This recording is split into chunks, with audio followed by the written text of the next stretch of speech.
Welcome back, everyone, to another edition of the Prove Me Wrong podcast. As always, I am your host, Pete Lieb. I'm glad to have you back with me tonight. Our discussion tonight is one of lust, obsession, murder, and ultimately overwhelming guilt. Guilt that eventually drove a man who was, air quotes here, above suspicion to admit to murder that he had gotten away with. This is the true story of FBI Agent Mark Putnam and his informant turned mistress, Susan Smith. It was an affair which ended tragically. And to discuss the story with me tonight is author Joe Sharkey. And if you actually are watching the YouTube channel right now, I actually have a copy of the book cover on the screen now. It actually became a major motion picture. It stars Emilia Clarke, so check that out as well. Joe is the author of a true crime book, Above Suspicion, which tells the story of Mark and Susan, and was adapted into the movie starring Emilia Clarke of Game of Thrones. If you are watching, Joe Sharkey was also a columnist for the New York Times for 19 years, including 16 years as the author of On the Road, a popular weekly business travel column. He is the author of 5 books, 4 nonfiction, and a novel. In 2006, Joe was also one of 7 survivors of a horrific mid-air collision between a business jet and a Brazilian commercial airliner at 37,000 feet over the Amazon, in which 154 people died. His accounts of that disaster and its aftermath appeared on the front page of the New York Times and a lengthy article in the Sunday Times of London magazine. Before the New York Times, Joe was an assistant national editor at the Wall Street Journal and a columnist with the Philadelphia Inquirer. He is currently a columnist for the Business Jet Traveler magazine, a Vietnam veteran, and he currently lives in Tucson, Arizona. You can find Joe online at joesharkey.com, amazon.com, and welcome, Joe, to the Prove Me Wrong podcast. Thank you, Pete. Glad to be here. Well, I wasn't quite expecting to start the discussion this way, but as I just mentioned in the open, that story to me is just simply too amazing to pass up. And if you don't mind talking about it for just a second, could you talk to me just a bit about this plane crash that happened to you in 2006?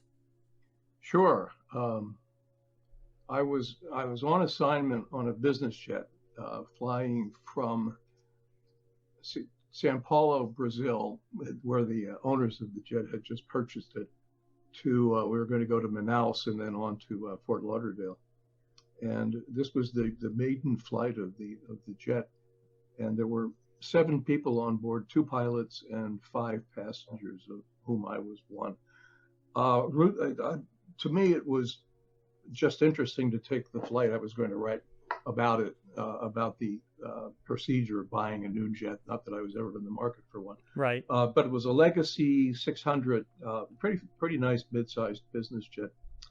And anyway, we take off a great ceremony from the manufacturer's facility near Sao Paulo, and we're flying across the Amazon, sort of catacorner from Sao Paulo to Manaus, which is on the far side of the Amazon.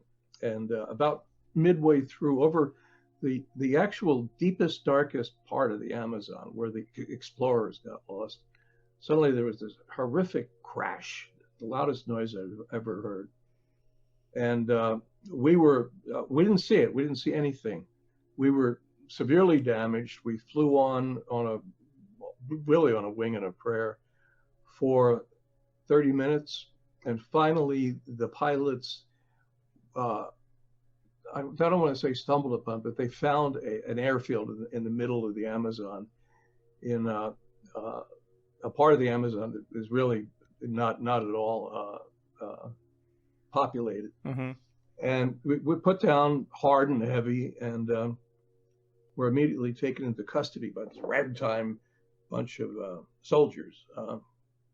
And they had no idea who we were. So I mean, they had every reason to be suspicious of us. I mean, what are we doing? And we were badly damaged, but the pilots managed to keep that airplane flying despite a severely damaged wing, and the horizontal tail was banged up. And we were probably in our last few minutes of flight before we came upon this airfield. At any rate, we were taken into custody, and nobody knew anything, including us. And then later that night, the commandante or whoever it was that was in charge of this sort of raggedy base found out there was only one telephone on the base. Found out that a 737 Brazilian airliner, a Boeing 737, had gone down in the spot where we felt the collision, and then we knew, and the pilots knew, and that was a horrific instance, particularly in the pilots' lives, because we had speculated what in the world hit us. We thought, well, maybe we were at 37,000 feet, so it wasn't a condor. Right. The best speculation was that a military jet may have exploded at a high altitude, and we hit debris. No idea that another airliner had basically collided almost head on. I wouldn't be here. The fact is that when something like that happens at that altitude, both planes were flying roughly at 500 miles an hour. So that's a closing speed of 1,000 miles an hour. You don't see it. Yeah. You're not looking at it directly, and it's over in a very short instance. At any rate, the unfortunate people on the Brazilian airliner, that went down immediately in the jungle, and 154 people, we later learned, were killed once they managed to find the wreckage. It took a while. It took a day or two. Man, and it was an ugly incident. The Brazilians blamed the Americans, and it just became sort of an international incident. And for me, it was weird because I was suddenly I was reporting this international story that I wasn't prepared to be reporting. Yeah, that is, man, I can't even imagine that. So, in reality, what, as far as you can tell, was it something that came? Was it above? Did it kind of glance you from almost above? Head on? Almost the same exact altitude. Because wow. With new technology, this is a part of the Amazon where where radar was not working very well at all, obviously. But the new technology puts you right on course. If you're at 37,000 feet, it puts you at 37,000 feet. And both airplanes, due to malfeasance in the air traffic controllers office in that system, were on exactly 37,000 feet, one going in one direction and the other going in the other direction. And that is amazing that the pilots were able to continue to fly that plane. I know. Wow. All right. To this day, pilots say to me, "No, there's no way that plane flew." But it did. And pilots do not get near enough credit for what they have to do to keep a plane in the air after it's been damaged like that. That is absolutely, it's amazing. Yeah, that's an amazing story. They were like, I was watching them. They were flying a kite or something. The two of them were working together and just keeping that plane up in the air. And I thought, man, look at that. Yeah. Yeah, you're right. You hear that, modern airplanes, they fly themselves. Well, guess what? That one didn't. Well, and the ability to compartmentalize too, because those guys were afraid. Those guys were afraid. They didn't know what was happening. They knew that they were life and death right there. But yet, like you said, they still had the wherewithal to be able to work together, to angle the plane down and to find a place to land. That's an incredible story in itself. And when they landed, of course, that night they found out that that 154 people had died. They were speechless, shattered. And to this day, those guys they're feeling this very, very hard. Yeah. Well, like I said, I just wanted to ask about that because I saw that in your bio, and I was like, oh my goodness, I don't want to bury the lead there either. It sounds like an incredible story. So it was an international incident, Yeah. Well, so anyway, it's a while ago. Yeah. So how did you become involved with the story that you wrote in terms of Above Suspicion? How did you become involved in that story? I heard from the FBI agent, the killer's wife, had been led to believe that she had a movie in that story. Mm-hmm. And just by happenstance, I was put in touch with her. And she had one of, on an event like a true crime event like this, Hollywood development, people come out of the woodwork. Mm-hmm. And she had this sort of rinky-dink, half-baked think she had a deal. She didn't. But we decided that, and of course I'd heard from people that on a movie development deal, it's always a good idea to have the book. Because Hollywood likes to have the book in hand. I mean, it gives them credence, and it gives them the story. So she and I, her name was Kathy Putnam. She agreed to cooperate with me fully and on a book.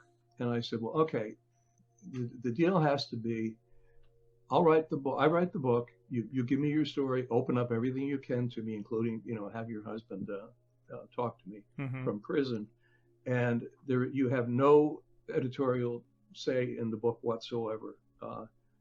And she, I thought, well, this is the deal breaker here, but she agreed to that, and she kept that agreement. She was utterly forthcoming. She opened up in a way that astonished me, and so that was sort of the foundation of the book, was Kathy's story. A pretty Connecticut young wife with a baby who is suddenly thrust into an FBI office where her husband is basically unsupervised in eastern Kentucky, in coal mine Kentucky, a really alien environment to her.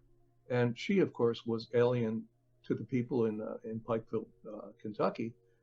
She was sort of a frosty Connecticut girl. And, there were lots of misconceptions that began almost immediately. Because she was shy, she didn't make friends easily, and it was easy for her to be written off as a snotty Yankee. She definitely was not. So, but at any rate, I thought, okay, we're going to go ahead with this, and I got a book contract based on a proposal that I did, knowing the outline of the story, and knowing it from her and from whatever I could do the basic reporting. I went down to Pikeville, Kentucky, which is in coal mine Kentucky, along the Tug River, just across the river from a bit across the river from West Virginia, and I stayed there for a while. And to my amazement, as a reporter, well, this. Your biggest worry is that people are not going to talk to you, right? And in Pikeville, and in the area of Eastern Kentucky, where this woman had been killed, grew up, everybody talked to me. They were hospitable. They were suspicious, but if you approach those kind of folks honestly, and if you look a little stupid, which I have no problem doing, they open up, and I was amazed. They just opened up. Now, it was not a story that had been polluted by the usual true crime aficionados. It was in the middle. It was out in the middle of nowhere. The FBI agent had eventually confessed, so there was no trial. It was an AP story that didn't make much of a flash. So I had it all to myself, basically. And among the people who were utterly cooperative were the prosecutor, the chief detective, the FBI, which was obviously involved in the case, right, and all the people who knew this girl as she was growing up. And so it was an interesting way to do a book, actually. So who was Mark Putnam, and in terms of how did he grow up? Why was he there? Why was he even in Pikeville? What was his role for the FBI? Mark was a young, I forget how old he was, 30, a young guy whose ambition, from Connecticut, a college and high school jock, good-looking guy, whose ambition always had been to be an FBI agent. He was in the state police force for a while, and he thought it was an unachievable goal to get into the FBI. Now, his wife was a very, I don't want to say aggressive, assertive. She was a force, and Kathy pushed and pushed and pushed, and finally Mark was accepted into the FBI Academy, where like a boot camp, and he was very good at books. He was he was an accountant, right? So, and the FBI loves data. They loved it. They have love numbers. So the FBI sent him right out of the academy to Pikeville, Kentucky, one of their backwater offices, really unsupervised. There was an agent there who was about to be transferred out, and Mark was a great cop. I've known cops my whole professional career. This guy was a cop, and he knew how to do it. And he was gung ho. He was automatically the best looking guy in Pikeville, Kentucky. Although there will be some dispute on that, but the women thought so in town. He threw himself into it. He unlike a lot of, the reputation of the FBI at that time, at least, was that the agents were aloof. It wasn't really all that true, but this guy, Mark, threw himself into cop work. He got to know, he went to where Susan Smith, the dead girl, grew up in Freeburn, which is a coal mine town, a bit to the east of Pikeville's the metropolis, and Freeburn is along the river 40 miles to the east. He got to know the top cop in that area, deputy sheriff named Bertie Hatfield. This is where the Hatfield-McCoy feud had been, and there are lots of Hatfields and McCoys still there, and they still remember it, even though it was 150 years ago. Bertie took Mark under wing. At first, he was suspicious of Mark. He thought, "Oh, geez, another, hot shot from up north." But Mark really, he learned.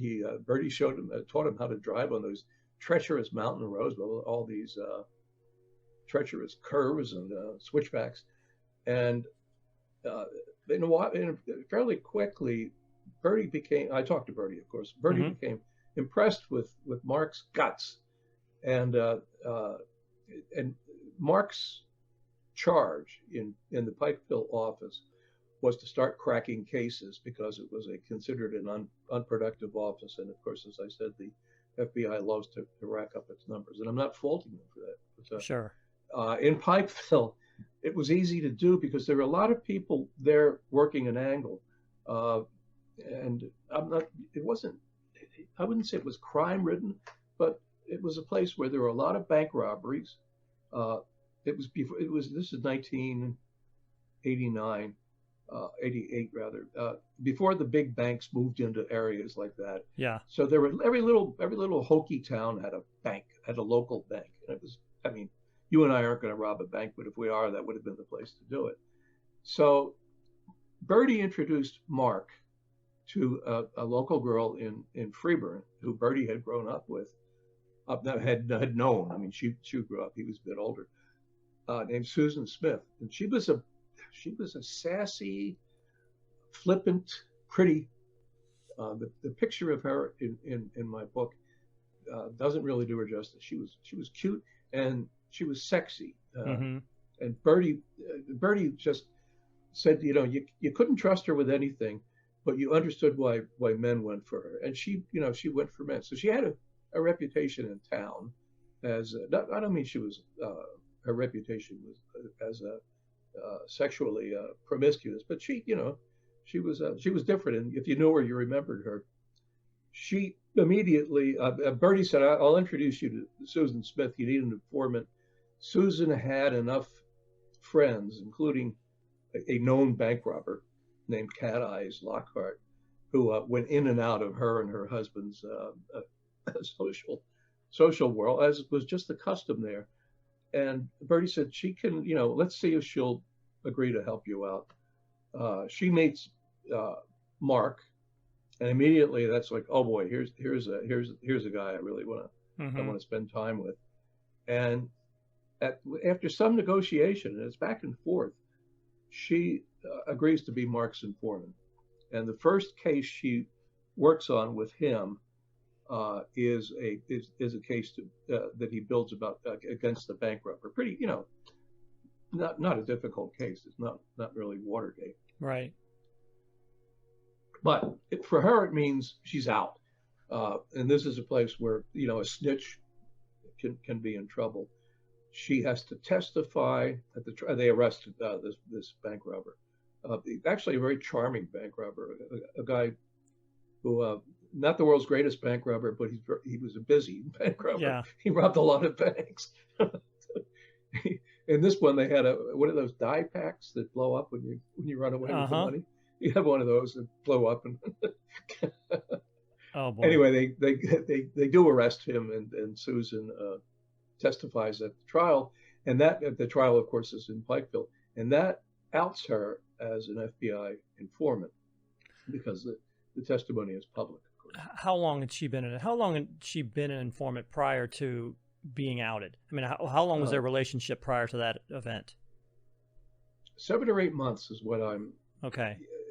It's a guess, but it was about that because they got together pretty quickly, and Mark knew enough to at first be wary. Mark was married with a child and another child on the way soon enough, and he was not like looking to score with this girl, but subsequently the FBI, this office was not well supervised at all. Mm-hmm. The supervision was 2.5 hours away across the mountains in another part of Kentucky. Why have I forgotten the name? And the supervisors were, they were just like this boy in Pikeville. He's just racking up the numbers. He's a star.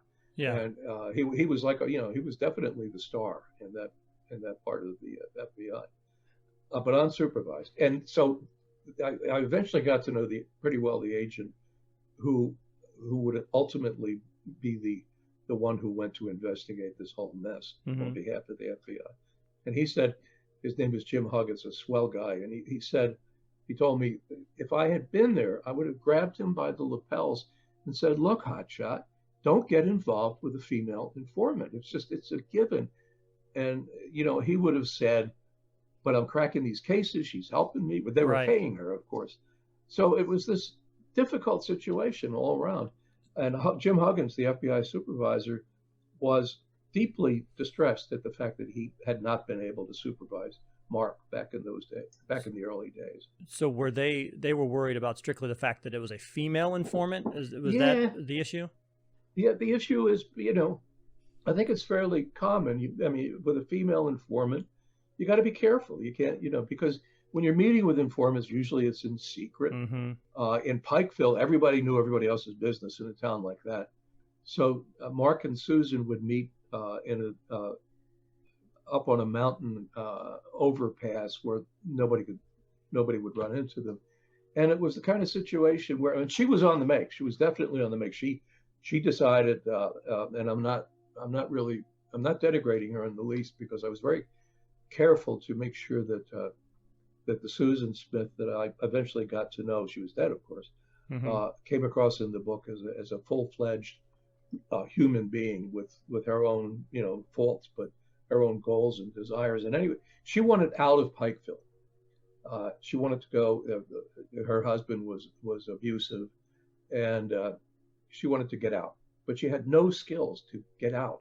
She didn't know how to do it. She was running cheap drug deals, and she was involved in small crimes, but she had not a clue about how to do it. And Mark was her white knight. He was the she saw him as her ticket out of town. Well, she also became friends with Mark's wife as well, right? I mean, Susan and Kathy also had a relationship. Yeah, I said that, interesting, because I said that Kathy was assertive. Kathy was really pushy. I loved Kathy, but she was you could not if she set her goal. If she said something as a goal, she almost always did it. And her goal was to she hated Pikeville, hated it, and her goal was to get out of town. Kathy's goal as well was to get out of town. There was no receptionist, there was no secretary at the FBI office, and Kathy, being pushy, took it upon herself to involve herself in Mark's work, and she was a great help. I mean, it wasn't like she was a nuisance, but in that, she got to know Susan Smith. Now, Kathy always thought that she never thought that Mark was sexually involved with Susan, and Mark always told me, and I actually believe him, that the sexual involvement with Susan was pretty late in the game. But at any rate, Kathy got to know Susan, and Kathy is a helper. So she got to know her in long, I think, alcohol-driven phone calls at night when Susan would pour her heart out, and Kathy would say, "You can straighten up. You can do this. You can get yourself clean. You'll be able to get out of town." Kathy acted sort of as a mentor to Susan, and in Freeburn, where Susan lived, she was back and forth from Freeburn to Pikeville. Susan started to act a little bit like Kathy. She took Kathy as a role model. She began to speak differently. She had this hillbilly twang, but she started to affect Kathy's sort of Connecticut accent. And she had local people said she was putting on airs, but she was really just reflecting the influence of Kathy on her. So they were pals. So that's really interesting to me, though, Joe, because again, it seems to me like Kathy's empath tendencies, her helper tendencies, mixed with maybe a little bit of Susan's ability to manipulate, and Susan had eyes for Mark, and so she reimagined herself into the persona that she felt would suit a relationship with Mark, which is what she feels that Kathy is that persona. So I'm going to be that person as well, and see if I can get there. Do you think that has any weight to it at all? Or am I just fishing in the dark there? No, you got it. That's exactly how I saw it. It's exactly how it was eventually seen when the truth of this came out. Kathy Kathy was utterly confident in her marriage. She was deeply in love with Mark, deeply in love with him.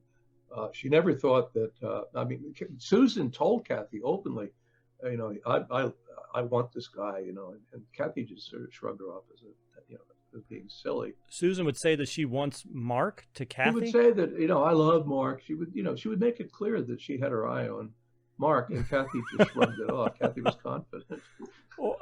It's a dystopian environment. Oh my goodness. Act a little weird. So she was making her intentions even known to Kathy, and Kathy blind eye. I'm totally confident in it. So was she telling? Would he go with her? So, oh my goodness! So was she telling people around town that she had these ideals as well? Eventually, she was. Yeah, Susan talked a lot. But she was known for telling tales. Everybody who knew her, who grew up with her and knew her when she was young, knew that she was a fabulist. She told tales. She exaggerated things. You wouldn't call her a liar, although she was. She was just a teller of tales. And she told tales about Mark, how she was going to marry Mark. And people were like, "Oh, that's Susan again." So she's a married woman with children. She's going around. Yeah, Susan. I'm sorry. Yeah, Susan. Yeah, she's going around telling people around town that she's going to marry Mark. Does her? It's an open secret. It's not even a secret. Does her husband know that she's been saying this around town? He certainly begins to suspect. Now I talked to him. He was of course the first suspect, but I talked to him when I researched the book, and his most important thing was that he had to tell me that he was better looking than Mark, and he was a good looking guy. His name was Kenneth, but he was troubled, and they had an abusive relationship, and if all you care about is that you're better looking than the guy who your wife is going around town saying she's going to marry, all I care about is I'm better looking. Yeah, he's got issues, mental issues. Oh well, okay. Well, I guess you have that. You got that, Ken. Ken, if you're out there, I'd give him that. I'll give you that one. So okay. So they crack the Cat Eyes robbery. She goes and she outs herself as an informant. Now she's persona non grata in the city. What were the circumstances around eventually what happened to her? How did that come about?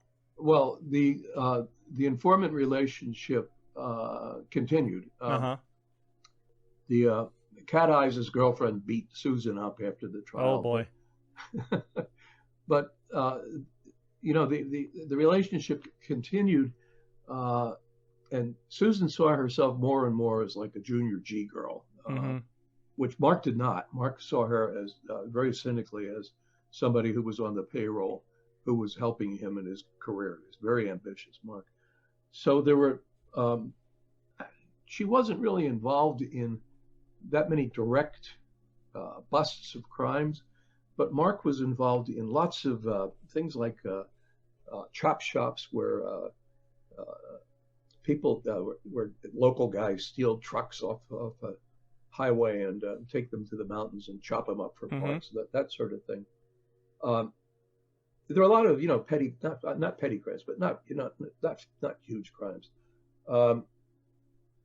Kathy, interesting to me, involved herself in some of those cases because it was Kathy's belief, and she was actually accurate about this, that when an FBI agent's family, or the agent himself, or his family, or her family, is directly threatened, that agent is transferred out of town.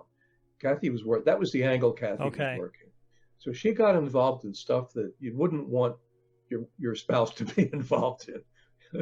So that she could get the family out of Pikeville, Kentucky. So there'd be an overt threat, and she could get the family out of Pikeville, Kentucky, and that worked eventually.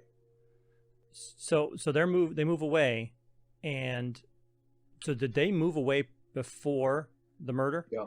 They were gone before the murder. His reward. He was seen as the the boy wonder of the FBI, and he was transferred to a really good job in the FBI office in Miami, and he and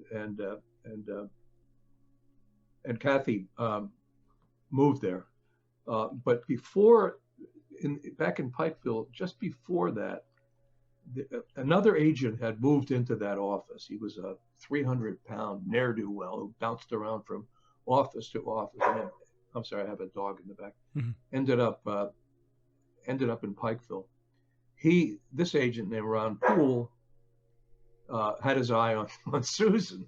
It's become sort of a soap opera, and he only wanted to get in Susan's pants. So he saw Mark as his rival, and he became the Iago in this story, and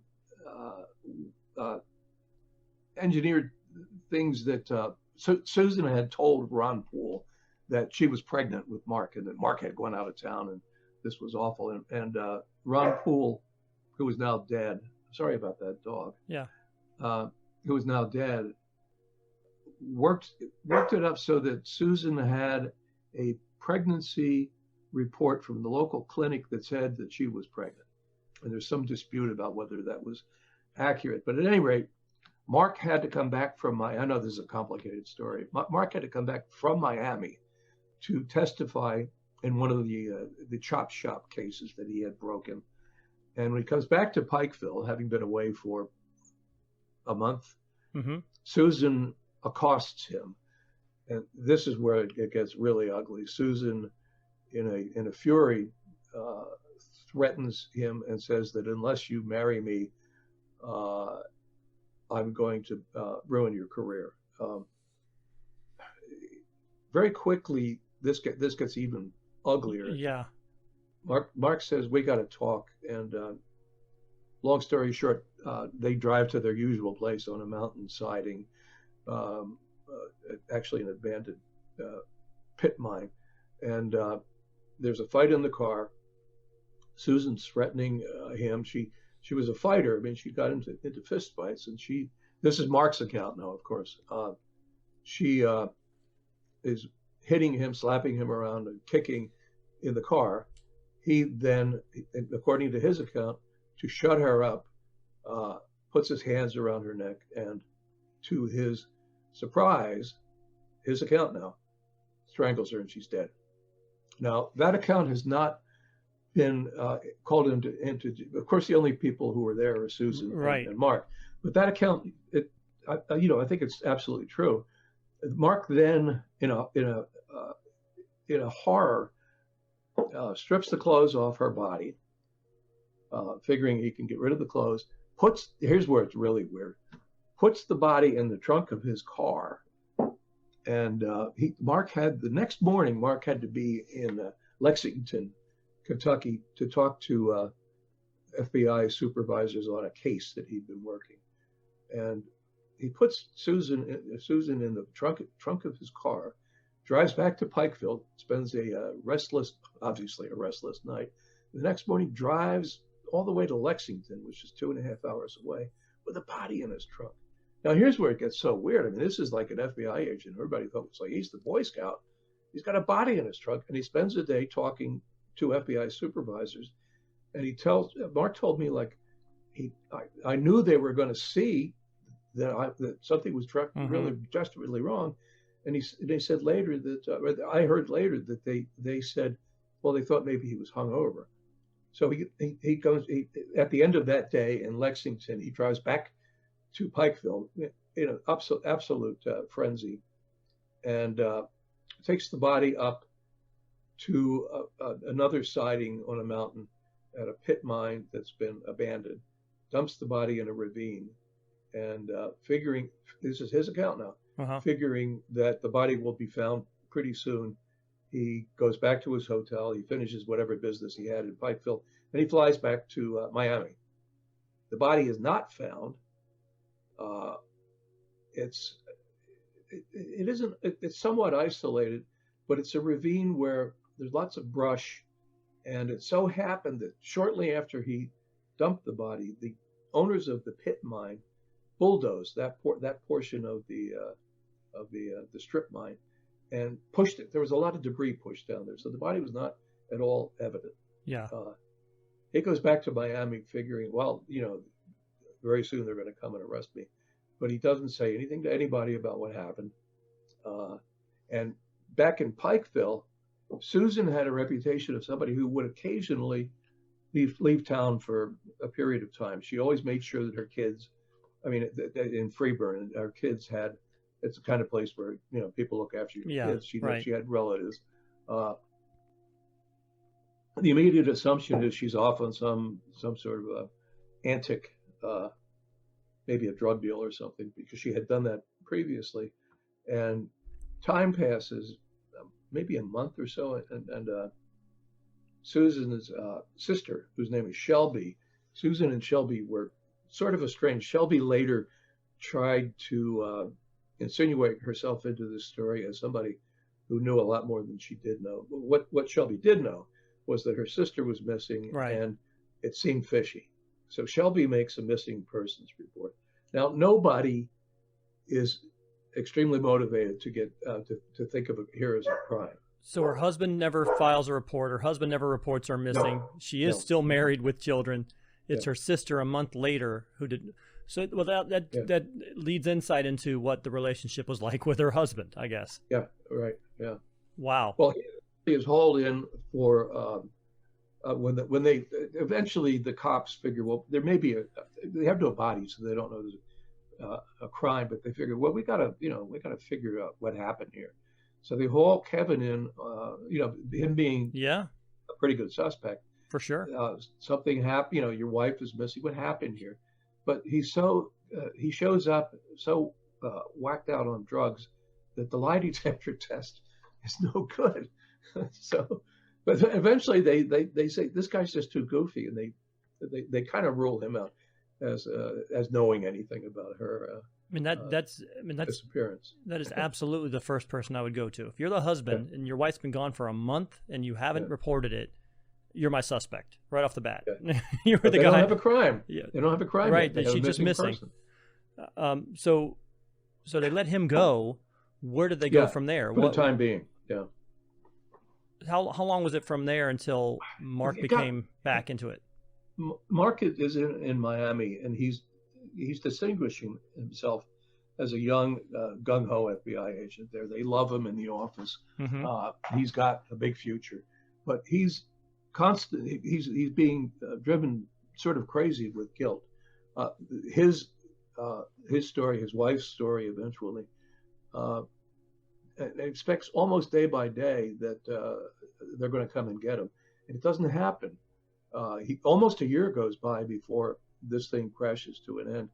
Meanwhile, back in Pikeville, the cops, there's a local constabulary consisting of one detective and a couple of deputies.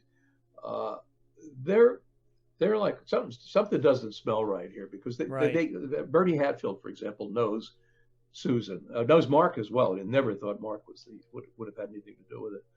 But something not right here. So the cops go as you would expect them to go, interviewing anybody who might have some knowledge of Susan's whereabouts. And it so happens that a lot of the people they talk to have stories, including some people that have crazy stories, like, oh yeah, she called me last week. And so it becomes this goofy farce of, not a farce. I mean, they really ran these things down, but nobody knows anything. Right. And the leads they do have are nuts. They turn out to be screwy leads. So that just simmers for a while. But the sister keeps at it, and the cops are now like, we got to get the FBI. This Mark Putnam was known to have, this informant agent relationship with her. We got to figure out what this guy knows. The FBI is not inclined at all to make the agent available to the FBI, and I kind of understand this. They were like, there's no way that Mark Putnam had anything to do with this. A couple of months go by still, and finally it hits the fan. The FBI in Lexington, which is like a real FBI office. Yeah. And my friend Jim Huggins is the guy who is sent down.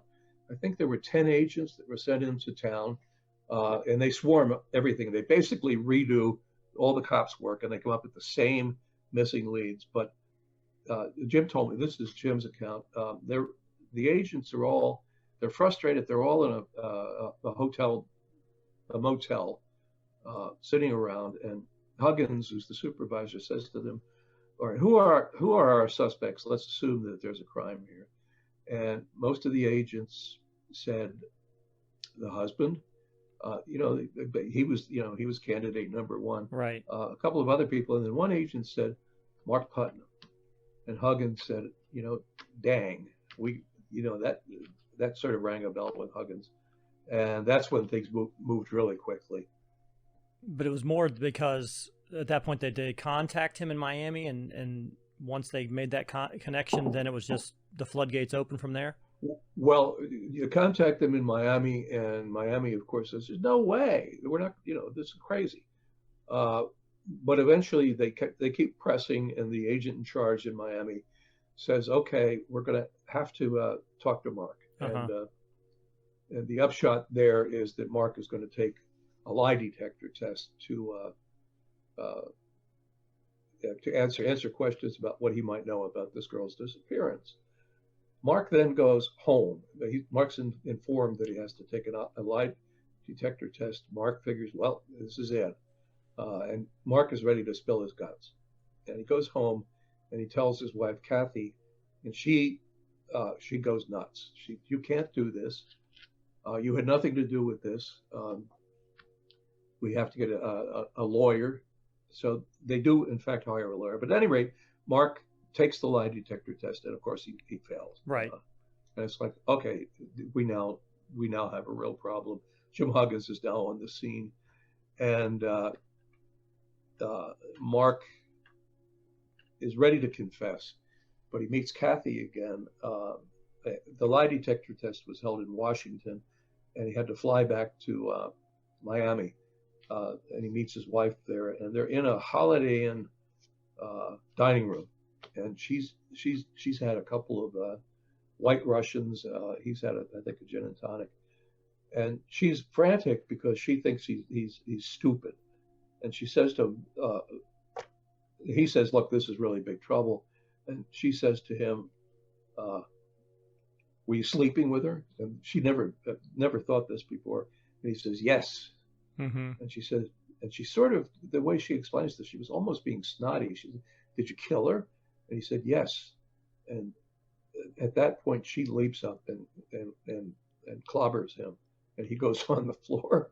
But that's when that whole, her relationship, everything just fell apart at that point. But All I see there, the only thing that keeps flashing in my mind there is this woman told you, Kathy, she told you that she was after your man. She told you that she was going to marry your man, that she was in love with your man. You had the opportunity right then and there to put the kibosh on that, to take that seriously, and not one, Susan ends up not dead, potentially, and Mark, and they move away, and Mark lives his life, and he doesn't go to prison. That whole thing to me, it's sticking in my throat right now, because I didn't realize that she was telling Kathy. She was telling her, I want to marry your man. I love your man. I'm in love with him. And Kathy's like, whatever. You're kidding. Exactly, So Mark he admits to it. What role did I see that he basically had 12 years, 10 years is what I guess he ended up serving. That seems incredibly light for a man who kills someone. How did they work that kind of sentence? There was a negotiation, because remember, there's now a lawyer involved, and he's a pretty good lawyer. Mark wants to just admit everything and go to the chair, basically. But it's Kentucky, and there's no that kind of punishment doesn't exist. She keeps on him, and I talked to Kathy. Gosh, I must have talked to her for 50 hours altogether. I have enormous transcripts of conversations with Kathy. She kept at it. You don't have to. She looked into this, and you don't have to take first-degree homicide. And talk to the lawyer then is involved in that. Let's talk to the prosecutor in Pikeville. Now the prosecutor, he's the county attorney, is an old Kentucky guy named John Paul Runyon, silver-haired, the kind of guy that he's almost out of central casting. He tells me, all right, now I get this call. We now know Mark Putnam killed this girl, but we don't know we don't have a body. And so this is John Paul Runyon's account. My problem is I got to talk to this lawyer, and first of all I got to get this guy to tell us where the body is and confess. He hasn't done that yet to us. I have no crime. So there's a negotiation that he took me through pretty much the entire, I think, about a week of negotiating. And they finally came to an agreement with John Paul Runyon that Mark would confess, and he would lead before anything happened. He would on the phone. He would lead investigators to the body. So that was eventually accepted. The deal then was second-degree homicide with a Kentucky. If you want to kill somebody, do it in Kentucky, because the sentences are not all that great. I mean, he kills someone, drives around with the body in a car for a day, strips her naked, dumps her in a ravine, an attempt to hide what he has done. That's where kind of we've talked about it, the crime of passion versus him being the Boy Scout. That's when they kind of diverge. It seems if he was really a Boy Scout and he had killed her in a crime of passion, he would have turned himself in directly and said, I did this right away. But he did a lot of other steps after that, and then didn't say anything. He didn't say anything. He can say all day long now that, boy, I was guilty inside, but I didn't mention it until they contacted me basically a year later. Yeah, that's his story. Yeah. What was the response from Susan's family around the length of the sentence and the sentencing for Mark when he? They hit the ceiling. Now, Susan's family basically was her father was a very ill ex-coal miner, and her mother was not somebody who was any good at publicity. The sister was just a hellion about this. And of course, that makes total sense. Yeah. There was an awful lot. John Paul Runyon had to live with an awful lot of condemnation in Pikeville for basically allowing this Yankee boy to get off lightly. Now, the sentence was 11 years. Mark did come back to Pikeville and confess. A very quick court session. Boom, boom, boom. He was in and out, and off he went to prison, federal prison. The deal was 11 years, 12 years, I forget which, it was 11 or 12 years in a federal prison because this was negotiated because an FBI agent in a state prison in Kentucky was in peril. So off Mark goes to prison in Rochester, Minnesota. Now, Kathy stayed with him, right? I mean, Kathy stood by her man. She stayed with him till the day she died. What was her motivation for staying with him? That's, I mean, you're asking the kinds of questions that I asked of her in long sessions. She loved him. She was I mean, she'd had I don't want to say a rough childhood, but she was sort of a wild teenager, a good family, good parents. Mm-hmm. She was always trying to prove herself, and Mark, to her, was the most important person she'd ever met in her life. So she stayed with him. I took her over this again and again and again, and her story never ever wavered. She wouldn't even have been I was stupid. She was like, I love the guy. Wow. Same questions that you're asking. And I talked to him in prison, for a couple of days, and his story never wavered. Either his story about Susan Smith and his relationship with her, or the account of how he spent that year in Miami, never wavered. I mean, I kept at him. Yeah. How did you kill her? I mean, I just kept at it and at it. It never changed. No, I did ask around, and this is awful to say, but it's surprisingly easy to strangle somebody and kill them. Well, yeah, especially for a man and a smaller woman. He had big hands. Yeah. When I shook his hand, and I noticed he had big hands. Anyway, that's his story, and there's been no other story. I think he was honest with me. My problem is one of the things you're obviously getting at is I wrote this book. Now, of course, I never met Susan, and I'm like, I got to be careful here because first of all, I know a lot about Susan, and she's a victim. Mm-hmm. She was murdered. And while I'm kind of receptive to Mark's story, and particularly to Kathy's, I was very, very fond of Kathy.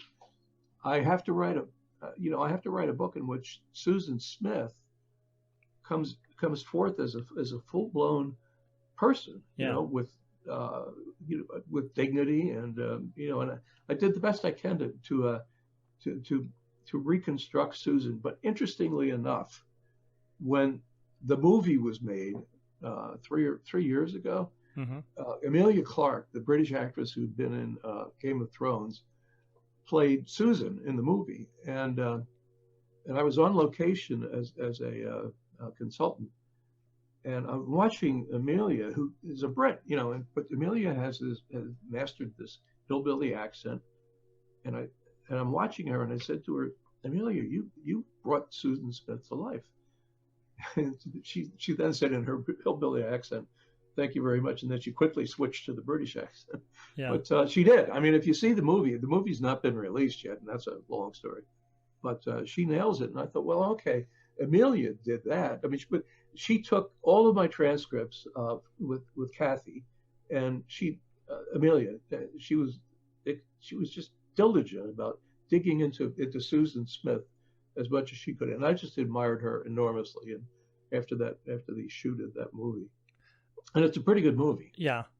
Well, in reading I went online on your website and was reading your updated epilogue, and you really felt like Mark is a sympathetic character in the story. I mean, his in-laws love him. His wife stayed with him after the fact. They say it was a crime of passion.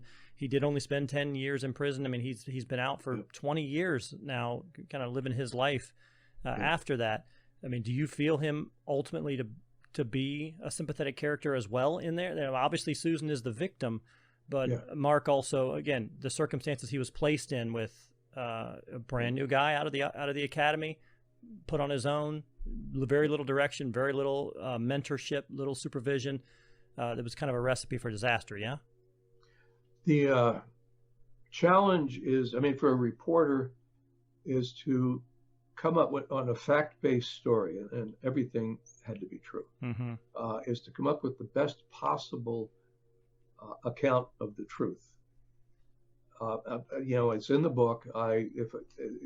One of the criticism I sometimes hear of the book is that Mark is a sympathetic character, but in every way, the book is also the account of this horrific crime, and his cover-up of that crime. So I just have to basically live with the reporting.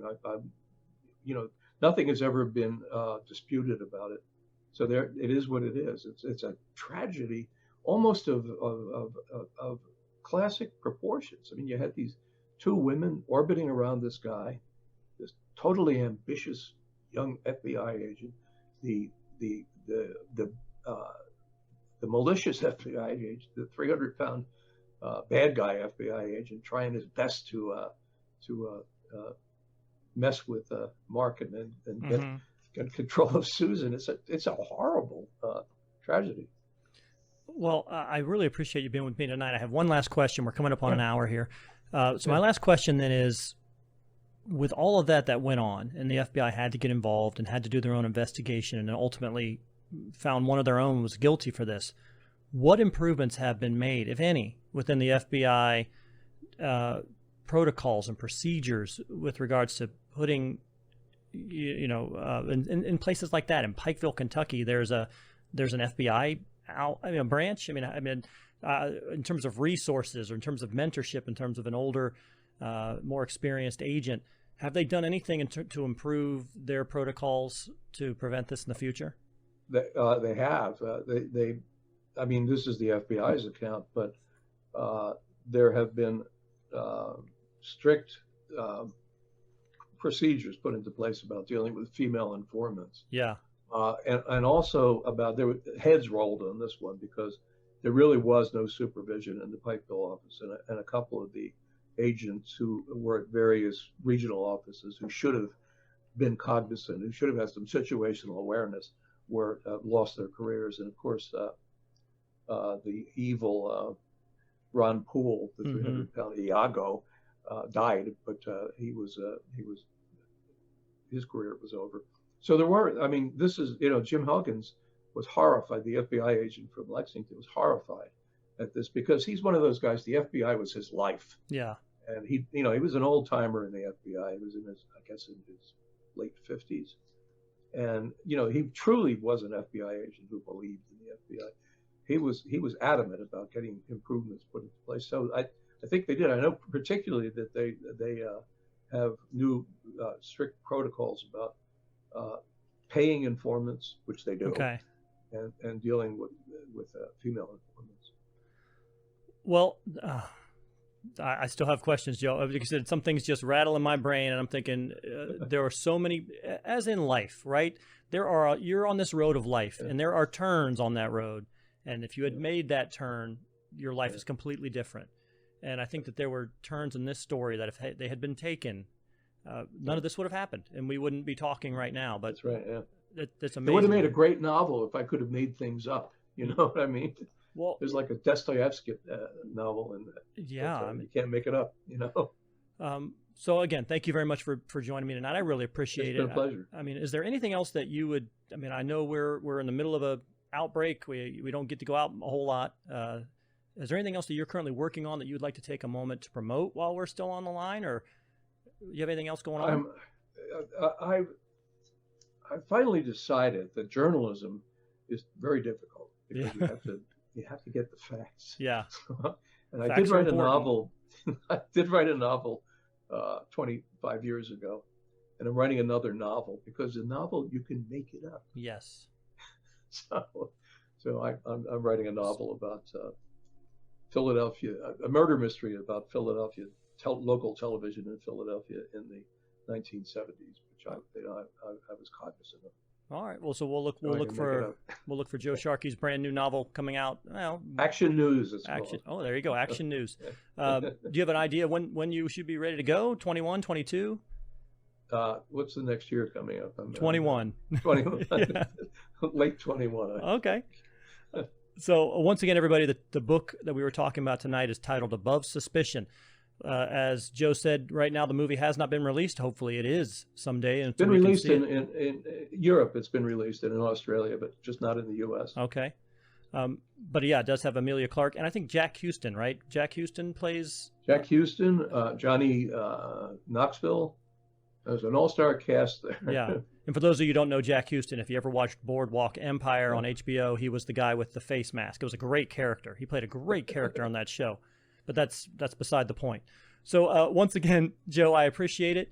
And once again, you can find his book on joesharkey.com and on amazon.com. You can find all of Joe's works. So thank you very much. I really appreciate it, and I hope you have a good evening. Good questions, Pete. Thanks a lot. Thank you. Okay. Bye. So once again, Joe Sharkey, we're talking above suspicion. Mark Putnam, Kathy Putnam, Susan Smith. Man, I hate stories like that. I'll be honest with you. I hate stories like that because you don't want to say that Susan Smith got what she was asking for ultimately. And I don't think that she deserved that in any way. But man, there were so many turns there in that discussion where Kathy could have put the kibosh on everything that was happening there if she had been more cognizant and saw red flags and threw those out and even brought it up to her husband prior to the movement to Miami. Never even, the woman's telling you, if a man comes in and he's telling me to my face that he's in love with my wife and he's going to marry my wife, we're going to have a conversation. The man and I are going to have a conversation, more than likely, with fists, and then my wife and I are going to have a conversation. That's the most important thing. You have this conversation and you say, I'm hearing these kind of things. What's going on? Is there truth to this? I think if we had started right there, and if Kathy had gotten with Mark and said, Mark, this is what I'm hearing from her. It's coming from her mouth. What is your relationship like with her? That could have been super different. But then again, you also have to think maybe Kathy didn't want to know. Maybe she didn't want to know the truth. Maybe it was easier for her to hide from the truth and just kind of keep her happy marriage going. Because even though while you may think that somebody has an affair going, and then that's maybe also another reason why she decided she really needed to get out of that area and moved into Miami, get her husband away from there. Because you don't think, while you may think, okay, he's having an affair, you don't think that he killed her. I mean, I can completely understand that, okay, you had an affair, but you didn't kill her. Well, yeah, I did. Just a terrible story. And it does, if you read through that information and read through the epilogue on Joe Sharkey's website, you will see, by all accounts, Mark Putnam is a sympathetic character. In-laws still love him. In-laws kept the kids. His wife, Kathy, ended up dying from a heart attack at age 38 in 1998, I believe it was. So the kids stayed with the mother, or the grandparents, for 2 years until Mark was released from jail in 2000.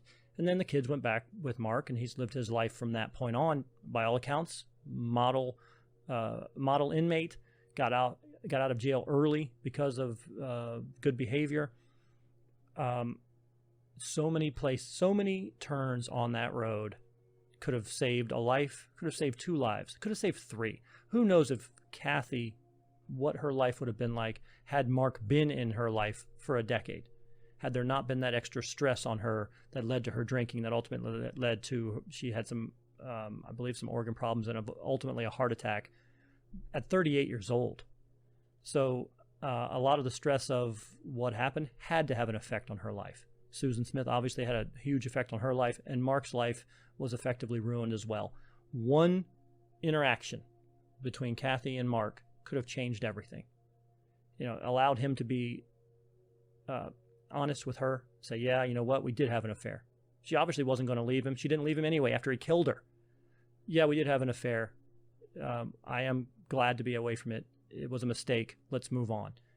Then there is no need to kill Susan Smith when she's threatening him when he comes back to Pikeville, threatening to ruin his marriage, threatening to out him for their affair. So what? I've already told my wife.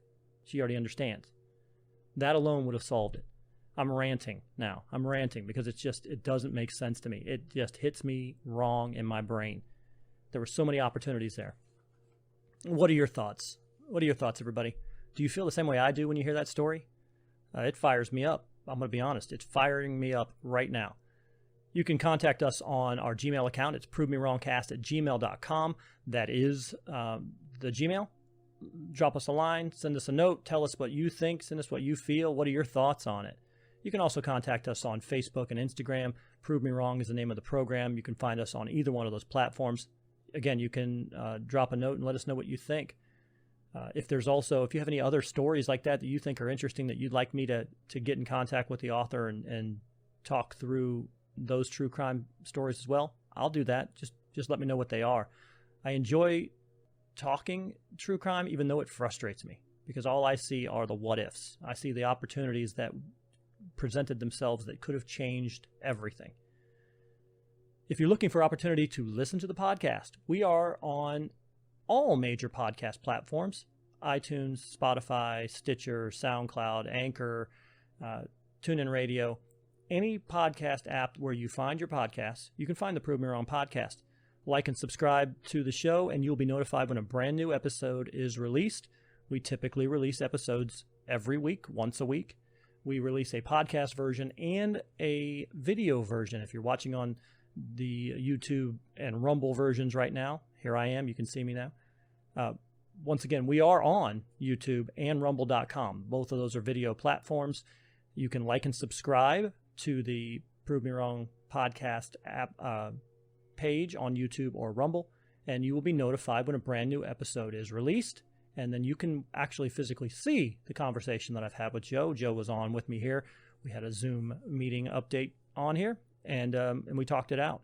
So you can look for both. You can obviously, if you're at work and you want to listen to the podcast, you can listen to it on your favorite podcast app. If you want to actually watch the interactions between us, we can do that too. We offer everything here at Prove Me Wrong. Before we go tonight, I want to say that the Prove Me Wrong podcast is brought to you by ZendoZones citronella burners from JT Eaton. I have one right here. I like to bring him up. He's here. He listens to the show. This is Surf and Stan.